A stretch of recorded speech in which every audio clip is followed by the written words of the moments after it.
नमस्कार मित्रांनो, धनाजी टेक या यूट्यूब चॅनलवरती पुन्हा एकदा आपले मनापासून स्वागत आहे। मित्रांनो, सर्व राज्यातील शेतकऱ्यांना महत्त्वाची सूचना आहे।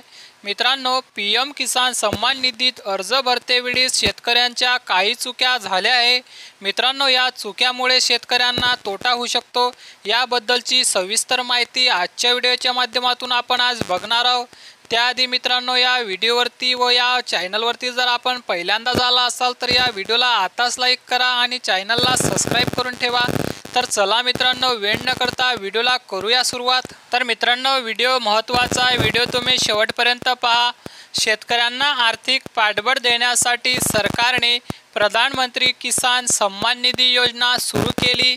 त्या योजनेचे ऑनलाईन अर्ज भरताना चुकीचे मोबाईल क्रमांक टाकल्याने पूर्व विदर्भातील 6030 शेतकरी संकटात सापडले। शेतकरी सन्मान निधीपासून वंचित राहण्याची वेळ त्यांच्यावर आली आहे।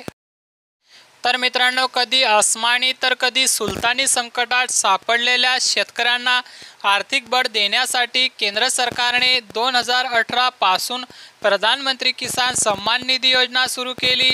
याकरता शेतकऱ्यांनी PM किसान पोर्टलवर ऑनलाईन नोंदणी केली। लाखो शेतकऱ्यांना या योजनेचा लाभ मिळत आहे। तसेच केंद्र शासनाच्या धर्तीवर राज्यातील शेतकऱ्यांसाठी अतिरिक्त लाभ म्हणून नमो शेतकरी महासन्मान निधी ही योजना सुरू केली। यातून PM किसान सन्मान निधी योजनेअंतर्गत पात्र शेतकऱ्यांच्या खात्यावर राज्य शासनातर्फे वर्षाला अतिरिक्त 6000 रुपये जमा करण्यात येत आहेत।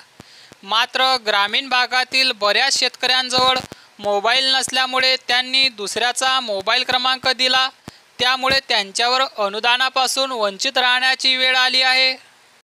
तर मित्रांनो, एकच क्रमांक अनेकांच्या नावे। ग्रामीण भागातील अनेक शेतकऱ्यांकडे मोबाईल नसल्याने अडचण निर्माण झाली। सुरुवातीला योजनेचा ऑनलाईन फॉर्म भरताना शेजारी किंवा सेतू केंद्रातील एखाद्या व्यक्तीचा मोबाईल क्रमांक टाकण्यात आला। पूर्व विदर्भातील 6030 शेतकऱ्यांच्या अर्जात चुकीचा किंवा एकच मोबाईल नंबर क्रमांक अनेकांच्या अर्जात नोंदविण्यात आला। त्यामुळे सन्मान योजनेचा निधी व इतर संदेश शेतकऱ्यांना मिळत नाही। त्यामुळे सरकारने मोबाईल क्रमांक दुरुस्ती अद्ययावत करण्यासाठी मुदत दिली आहे। तर मित्रांनो, येथे आपण बघू शकता की किती जिल्ह्यातील शेतकऱ्यांनी अर्ज भरण्यावेळेस चुकीचा नंबर दिला। यामध्ये आकडेवारी तुम्ही बघू शकता।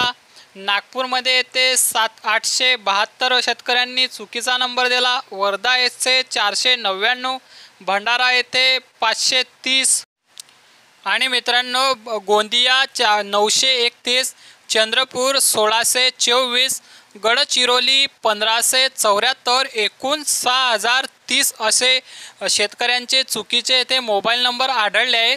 त्यामुळे शेतकऱ्यांना येथे हप्ते मिळत नाही। आणि मित्रांनो, यासाठी मुदत दिलेली आहे, लवकरात लवकर आपण हे मोबाईल नंबर चुकीचे दुरुस्त करावे। त्यामुळे आपल्याला येणारा 18वा हप्ता आपल्या बँक खात्यात सुरळीतपणे मिळणार आहे। तर मित्रांनो, अशा पद्धतीने महत्त्वाची माहिती होती। माहिती जर आपल्याला आवडली असेल तर नक्की या व्हिडिओला लाईक करा आणि आताच्या चॅनलला सबस्क्राईब करा।